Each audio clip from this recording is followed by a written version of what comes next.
wala akong maisip na ibang profesyon kung para saan talaga ako. Basta ang alam ko lang, gusto ko lang talaga kumanta. Nung sumali ako sa PDA, sabi namin ni Papa, makapasok ka lang kahit isang linggo ka lang dyan. Tapos 1 week dumaan. Siyempre, sa first week, wala pa palang eviction yun. So, nakadalawang linggo ako, tilang 3 linggo, 4, 5, 1 buwan, 2 buwan, hanggang nakapasok ako sa top 10, top 6. And the Pinoy Dream Academy Grand Star Dreamer is Yeng Constantino.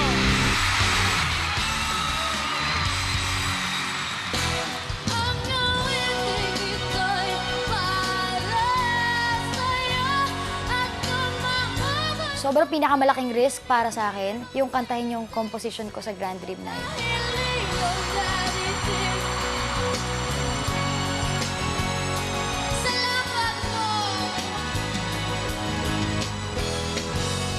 Yung pagkapanalo ko sa PDA, parang package deal siya eh. Isa lang yung gusto ko makuha. Gusto kong marinig ng mga tao yung mga kanta ko.